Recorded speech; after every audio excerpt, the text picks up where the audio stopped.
ओम शांति। आज अव्यक्त बाप दादा के 1 तारीख के अव्यक्त मधुर महावाक्य हैं।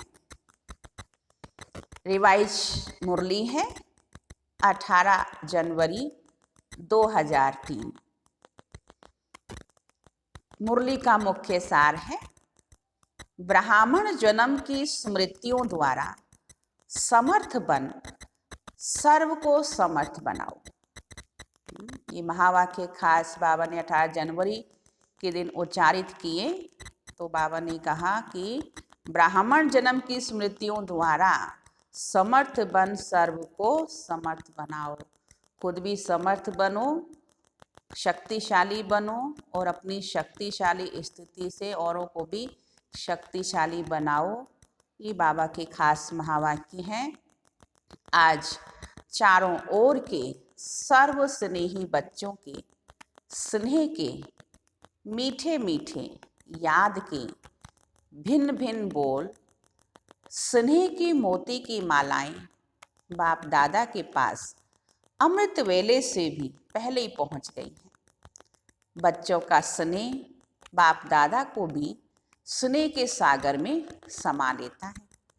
बाप दादा ने देखा हर एक बच्चे में स्नेह की शक्ति अटूट है। ये स्नेह की शक्ति हर बच्चे को सहज योगी बना रही है। स्नेह के आधार पर सर्व आकर्षण से उपराम हो आगे से आगे बढ़ रहे हैं।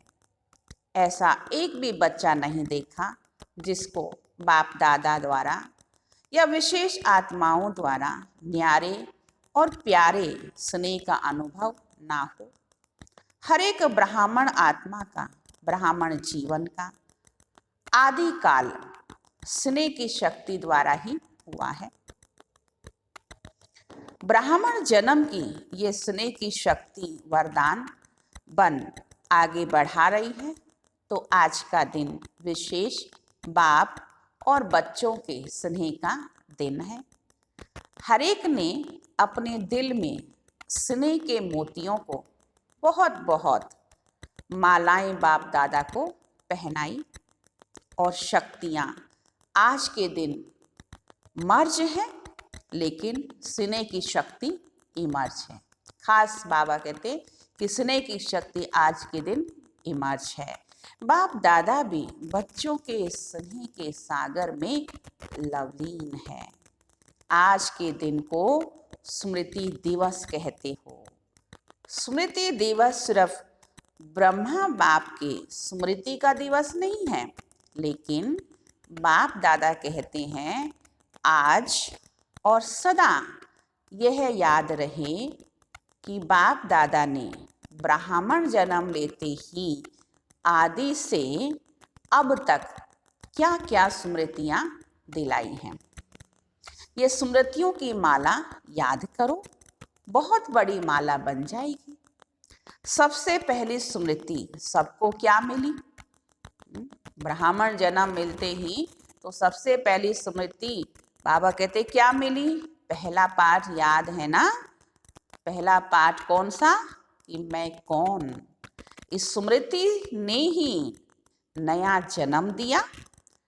वृत्ति, दृष्टि, स्मृति परिवर्तन कर दी है। एक मैं की स्मृति ने, बाबा कहते हैं, दृष्टि, वृत्ति, स्मृति परिवर्तन कर दी है। ऐसी स्मृतियां याद आते ही रूहानी खुशी की झलक नयनों में, मुख में आ ही जाती है। आज स्मृतियां याद करते और भक्त माला सिमरन करते हैं। एक भी स्मृति अमृत वेले से कर्म योगी बनने समय भी बार बार याद रहे तो स्मृति स्वरूप समर्थ स्वरूप बना देती है। क्योंकि जैसी स्मृति वैसी ही समर्थी स्वतः ही आती है। इसलिए आज के दिन को स्मृति दिन साथ साथ समर्थ दिन भी कहते हैं। ब्रह्मा बाप सामने आते ही, बाप की दृष्टि पड़ते ही आत्माओं में समर्थी आ जाती है। सब अनुभवी हैं, सभी अनुभवी हैं ना, चाहे साकार रूप में देखा, चाहे अव्यक्त रूप की पालना से पलते अव्यक्त स्थिति का अनुभव करते हो। सेकंड में दिल से बाप दादा कहा और समर्थी स्वतः ही आ जाती है, वो शक्ति का एहसास अनुभव होने लगता है। इसीलिए वो समर्थ आत्माएं, ओ समर्थ आत्माएं अब अन्य आत्माओं को अपनी समर्थी से समर्थ बनाओ। उमंग है ना, है उमंग, तो बाबा कहते हैं असमर्थ को समर्थ बनाना है। बाप दादा ने देखा कि चारों ओर कमजोर आत्माओं को समर्थ बनाने का उमंग अच्छा है। इस बार बाबा ने खास शिवरात्रि के लिए अटेंशन दिलाया कि शिवरात्रि खूब धूमधाम से मनानी है। तो बाबा कहते ऐसी कमाल हो जो धमाल खत्म हो जाए, कि शिव जयंती का त्योहार इतनी धूमधाम से मनाओ जो बाबा कहते कमाल है, जो धमाल हो जाए, जय जयकार हो जाए वहाँ। वह समर्थ आत्माएं वहाँ ऐसी धमाल हो जाए। तो बाबा कहते हैं भटकती हुई आत्माएं, प्यासी आत्माएं, अशांत आत्माएं, ऐसी आत्माओं को अंजलि तो दे दो। फिर भी आपके भाई बहनें हैं, सारा विश्व, बाबा कहते हैं ये सब आपके भाई बहनें हैं, तो अपने भाई बहनों के ऊपर रहम तो आता है ना। आजकल परमात्मा को आपदा के समय याद करते, लेकिन शक्तियों को, देवताओं में भी गणेश हैं, हनुमान हैं, और भी देवताओं को ज़्यादा याद करती हैं। तो बाबा कहते वह कौन है? आप ही तो, जिनको भी याद करते हैं शक्ति के रूप में। तो आप ही तो हो, तो आपको तो रोज याद करते हैं, तो पुकार रहे हैं। बाबा कहते हैं सभी अशांत आत्माएं पुकार रहे हैं, हे कृपालु दयालु रहम करो, कृपा करो, जरा सी एक सुख शांति की बूंद दे दो। आप द्वारा एक बूंद के प्यासी हैं, तो दुखियों का, प्यासी आत्माओं का आवाज, हे शक्तियाँ, हे देव, नहीं पहुंच रहा है। बाप दादा तो पहुंचता है, पर बाबा कहते हैं क्या आप तक नहीं पहुंच रहा है? बाप दादा जब पुकार सुनते हैं तो शक्तियों को और देवों को याद करते। तो बाबा कहते हैं स्मृति दिवस तो सदा ही है, लेकिन फिर भी आज का दिन स्मृति द्वारा सर्व समर्थियां विशेष प्राप्त की। बाबा कहते तो कल से शिवरात्रि तक बाप दादा चारों ओर के बच्चों को कहते हैं कि ये विशेष दिन यही लक्ष्य रखो कि ज़्यादा से ज़्यादा आत्माओं को मनसा द्वारा, वाणी द्वारा व संबंध संपर्क द्वारा किसी भी विधि से संदेश रूपी अंजलि जरूर देना है। अपना उल्हना उतार दो, कि कोई भी उल्हना रह ना जाए, कि बाबा कहते हैं आपके द्वारा सब उल्हने पूरे होने चाहिए, कोई भी रह नहीं जाए। तो इसलिए बाबा कहते हैं ये उल्हना ना रह जाए। तो बाबा कहते हैं कि हमको भी तो कुछ बना देते, फिर तो सिर्फ अहो प्रभु कहेंगे, इसलिए उन्हें भी कुछ तो वर्षे की अंजलि दे दो, उन्हों को भी कुछ समय दो। एक बूंद भी प्यास तो बुझाओ, है ना, शांति की, शक्ति की। तो एक बूंद से भी बाबा कहते हैं प्यास बुझाओ। प्यासे के लिए एक बूंद भी बहुत महत्व वाली होती है। तो भटकती अशांत प्यासी आत्माओं की बाबा कहते हैं आप प्यास बुझाने वाली समर्थ आत्माएं हो। तो इसलिए बाबा कहते हैं बाप दादा ने देखा कि अमृत वेले मेजॉरिटी का याद और ईश्वरीय प्राप्तियों का नशा बहुत अच्छा रहता है, लेकिन कर्म योगी की स्टेज में जो अमृत वेले का नशा है उसमें अंतर पड़ जाता है। तो बाबा कहते उसका कारण अमृत वेले जो नशा चढ़ता, लेकिन वो कर्म योग के बारे में उस समय बाबा कहते कम हो जाता है, अंतर पड़ जाता है। तो दोनों में अंतर क्यों पड़ जाता कि कर्म करते सोल कॉन्शियस और कर्म कॉन्शियस दोनों रहता है। इसकी विधि है कर्म करते मैं आत्मा। कौन सी आत्मा? वह तो जानते हो, जो भिन्न भिन्न आत्मा के समान मिले हुए हैं, ऐसी आत्मा करावनहार होकर इन कर्मेंद्रियों द्वारा कर्म कराने वाली हूँ। ये कर्मेंद्रियां कर्मचारी हैं, लेकिन कर्मचारियों से कर्म कराने वाली मैं करावनहार हूँ, न्यारी हूँ। आत्मा की स्मृति रहे। क्या लौकिक में भी डायरेक्टर अपने साथियों से निमित्त सेवा करने वालों से सेवा कराते, डायरेक्शन देते, ड्यूटी बजाते भूल जाता है क्या कि मैं डायरेक्टर हूँ? तो अपने को करावनहार शक्तिशाली आत्मा हूँ यह समझकर कर्म कराओ। ये आत्मा और शरीर वह करनहार है, वह करावनहार है, ये स्मृति मर्ज हो जाती है। आप सबको, पुराने बच्चों को मालूम है कि ब्रह्मा बाप ने शुरू में क्या अनुभव किया, क्या अभ्यास किया कि एक डायरी देखी थी ना, साकार बाबा की एक डायरी थी। सारी डायरी में एक ही शब्द, मैं भी आत्मा, जशोदा भी आत्मा, ये बच्चे भी आत्मा हैं, आत्मा है, आत्मा है का पाठ बाबा ने लिख लिख कर पक्का किया, अभ्यास में लाया। तो ये फाउंडेशन सदा का अभ्यास किया। तो ये पहला पाठ मैं कौन, इसका बार बार अभ्यास चाहिए। जैसे ब्रह्मा बाबा ने साकार में अभ्यास किया, ऐसे ही बाबा कहते हैं ये अभ्यास चाहिए, प्रैक्टिकल में चाहिए, चेकिंग चाहिए। ऐसे नहीं मैं तो हूँ ही आत्मा, सिर्फ नॉलेज है कि मैं तो हूँ ही आत्मा, अनुभव करें कि मैं आत्मा करावनहार बन कर्म करा रही हूँ। तो सदैव कर्म करते आत्मा की स्मृति रहे कि शरीर के द्वारा मैं आत्मा कराने वाली हूँ, ये शरीर साधन है। तो करनहार अलग और करावनहार अलग है।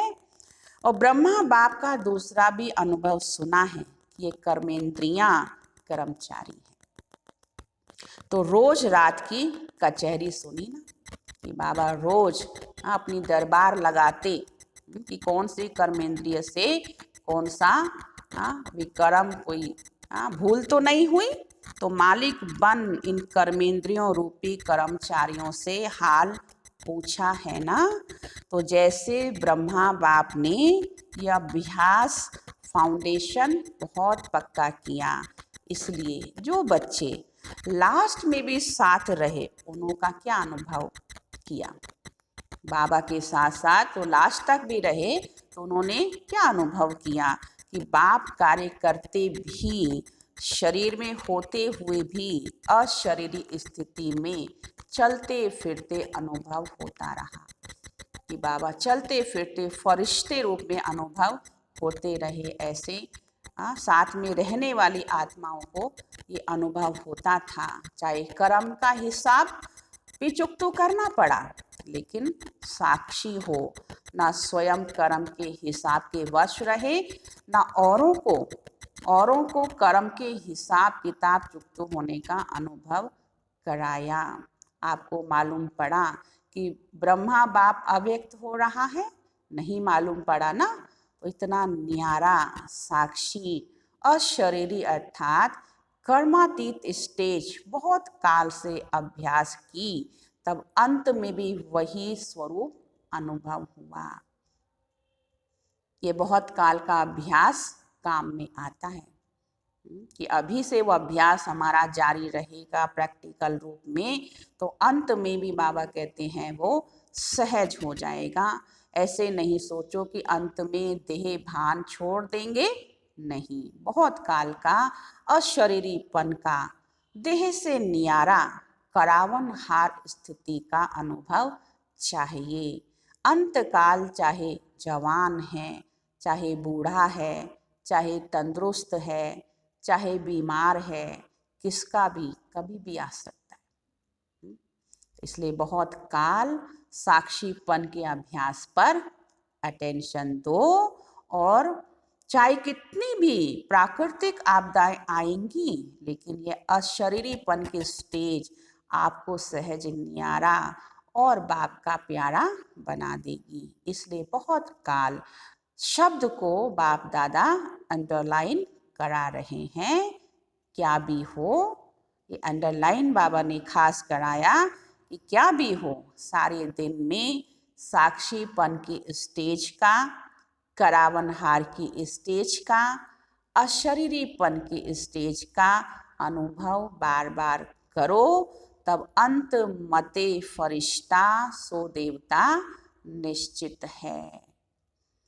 अच्छा, ऐसे सर्व दृढ़ संकल्पधारी सदा स्मृति स्वरूप आत्माओं को, सदा समर्थ सर्व समर्थियों को समय पर कार्य में लाने वाली विशेष आत्माओं को, सदा सर्व स्वरूप आत्माओं को, सदा स्मृति स्वरूप आत्माओं को, सदा सर्व समर्थियों को समय पर कार्य में लाने वाले विशेष आत्माओं को, सदा सर्व आत्माओं के रहम दिल आत्माओं को, सदा बाप दादा समान बनने के संकल्प को साकार रूप में लाने वाले ऐसे बहुत बहुत बहुत प्यारे और न्यारे बच्चों को बाप दादा का याद प्यार और नमस्ते। हम रूहानी बच्चों की रूहानी बाप को नमस्ते। शुक्रिया मीठे बाबा। आज का ईश्वरीय वरदान है, सर्व संबंधों से एक बाप को अपना साथी बनाने वाले सहज पुरुषार्थी भाव। सर्व संबंधों से एक बाप को अपना साथी बनाने वाले सहज पुरुषार्थी भाव।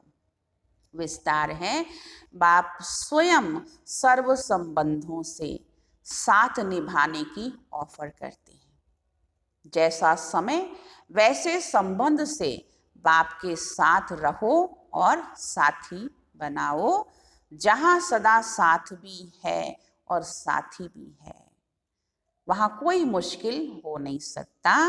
जब कभी अपने को अकेला अनुभव करो तो उस समय बाप के बिंदु रूप को याद नहीं करो, प्राप्तियों की लिस्ट सामने लाओ, भिन्न भिन्न समय के रमणीक अनुभव की कहानियां स्मृति में लाओ, सर्व संबंधों के रस का अनुभव करो, तो मेहनत समाप्त हो जाएगी और सहज पुरुषार्थी बन जाएंगे। स्लोगन है, बहुरूपी बन माया के बहु रूपों को परख लो तो मास्टर मायापति बन जाएंगे। बहुरूपी बन माया के बहु रूपों को परख लो तो मास्टर मायापति बन जाएंगे। अनेक रूप बदल बदल कर माया आती है, तो बाबा कहते हैं तो ये परख शक्ति जब आपके अंदर होगी तो आप मायापति माया जीत बन जाएंगी। अच्छा, ओम शांति।